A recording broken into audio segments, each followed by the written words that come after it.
Since I was not allowed to speak inside Parliament, I am using this opportunity to speak outside Parliament. I thank all my colleagues as part of the India Alliance. I thank my party, everybody for standing by me. The 17th Lok Sabha has indeed been historic. It is a house which saw the passage of the Women's Reservation Rescheduling Bill, but it has presided over the most tenacious witch hunt of one of 78 women MPs, a first-timer, a single woman with no political lineage, elected from a far-flung constituency on the Bangladesh border. This Lok Sabha has also seen the weaponization of a parliamentary committee. Ironically, the Ethics Committee, which was set up to serve as a moral compass for members. Instead, it has been abused egregiously today to do exactly what it was never meant to do, which is to bulldoze the opposition and become another weapon to thokdo us into submission. This committee and this report has broken every rule in the book. In essence, you are finding me guilty of breaching a code of ethics that does not exist. The committee is punishing me for engaging in a practice that is routine, accepted and encouraged in the House. The findings are based solely on the written testimonies of two private citizens whose versions contradict each other in material terms, none of whom I was allowed to cross-examine. One of the two private citizens is my estranged partner who, with malified intention, masqueraded as a common citizen in front of the committee.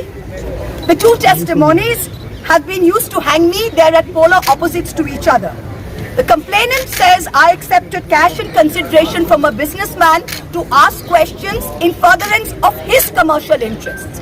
But the businessman's suo motu affidavit says I pressurized him into uploading questions to further my agenda. The two are at polar opposites. The Ethics Committee, without getting to the root of this, has decided to hang me. It is no evidence of any cash, of any gifts, anywhere. The recommendation of expulsion is based solely on the ground that I have shared my Lok Sabha portal login. There are no rules whatsoever to govern the sharing of logins.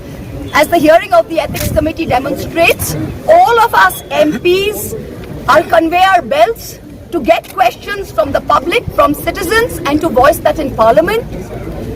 What is important is that if this Modi government thought that by shutting me up, they are going to do away with the Adani issue, let me tell you this, that this kangaroo court has only shown to the all of India that the haste and the abuse of due process you have used demonstrates how important Mr. Adani is to you and to what length you will go to harass a single woman MP into shutting her into submission.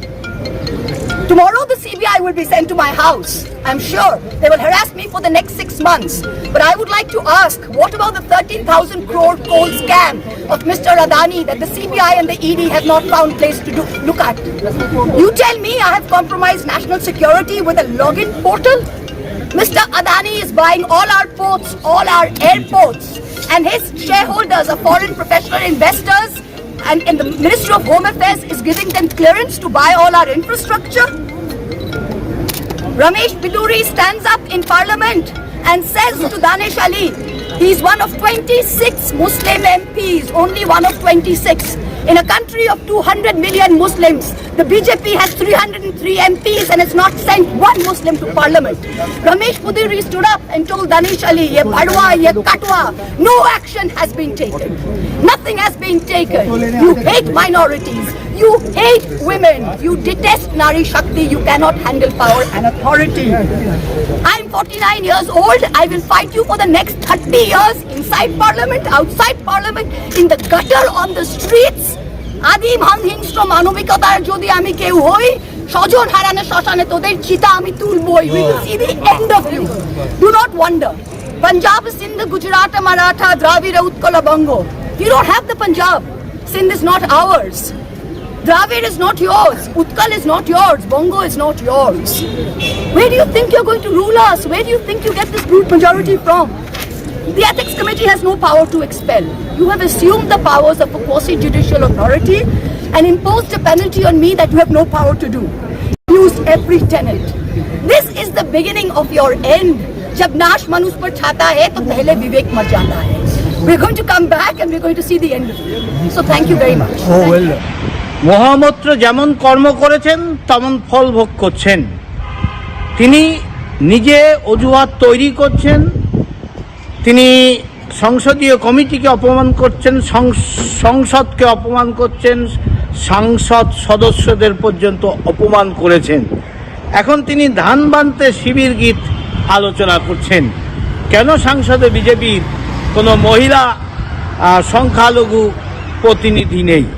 এইসব অভিযোগ না করে তিনি যে বস্ত্রহরণের অভিযোগ করেছেন, আমি মনে করি তার এই অভিযোগ অত্যন্ত লজ্জাজনক বিষয়। একজন মহিলা হয়ে এইরকম তিনি উক্তি করতে পারেন, যিনি কিনা সংসদীয় কমিটির কাছে তিনি তার বিষয়ে জিজ্ঞাসা করলে উত্তর না দিয়ে তিনি কমিটির ওপর আরোপ করেছেন।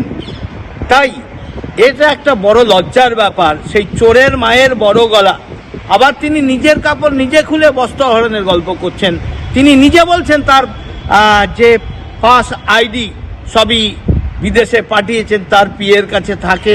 শুধু নয়, তার একসঙ্গে 4টি দেশ থেকে তার কোশ্চেন পৌঁছানো হচ্ছে, সেই কোশ্চেন তিনি করছেন টাকার বিনিময়ে। আজকে হীরানন্দনীর যে গল্প এসছে তিনি স্বীকার করছেন এভিডেভিট করে। তাই আজকে লজ্জা হওয়া উচিত মহুয়া মৈত্রের, একজন সাংসদ হয়ে এই ধরনের অভিযোগ আনতে পারেন। এটা আমাদের জেলার লজ্জা। তৃণমূলকে আর কি বলবো, যে দলের মন্ত্রী জেলে গেলেও তার পদ যায় না, তাই মহুয়া মৈত্র এইরকম একটি বাজে কাজ করার পরও তাকে দল সভাপতি বানায়। এর চাইতে আর দুঃখজনক কি হতে পারে? তাই মহুয়া মৈত্র যে কর্ম তিনি করেছেন তার ফল ভোগ করছেন। মহাভারতের যুদ্ধ ন্যায় প্রতিষ্ঠার জন্য হয়েছিল, তিনি মহাভারতের যুদ্ধের কথা বলে মহাভারতকে পর্যন্ত অপমান করছে। মা কালীর বিরুদ্ধে যে অভিযোগ করেছিলেন তিনি তার পাপে এখন ফল ভোগ করছেন। ধন্যবাদ।